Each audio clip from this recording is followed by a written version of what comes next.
go with me here. This is a little weird.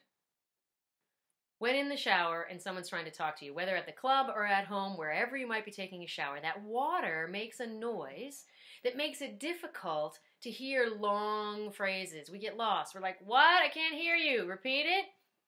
And if the person speaking lands their thought chunks, boom, boom, boom, we're almost always able to follow it. So my weird idea is think in shower chunks.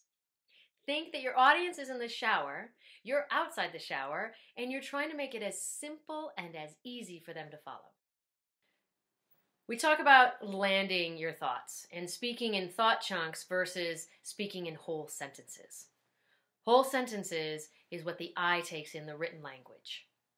When we're listening, our audience, auditory, they need to hear the thought chunks linked from idea to idea.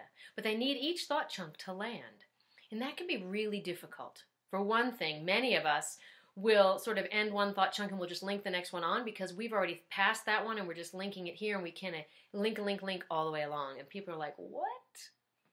Instead of letting it land, adding the next piece, having the other piece of brilliance come in, and then putting a button on it. The reason it works better to do the thought chunks when someone is behind a wall of water is because that water sound amplifies the need for each thought to land and to give the person in the shower on the other side of the water curtain a moment to process what's going on.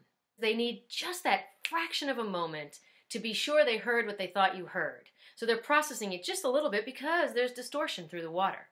So a thought chunk, little process, thought chunk, a little process, thought chunk, little process. They can add the thoughts together. And that is the same thing with your audience in a big auditorium, in a meeting where there's intense information.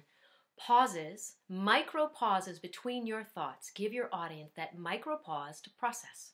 So when we're thinking about what we're going to say, you're going to say, I'm going to say, we're going to say as speakers, the first thing is, it's what they need to hear. And what they need to hear, we need to share in thought chunks. And with that wall of water, we want to now start thinking about them as shower chunks. How can they hear it, process it, hear it, process it, hear it, process it, and be able to follow us?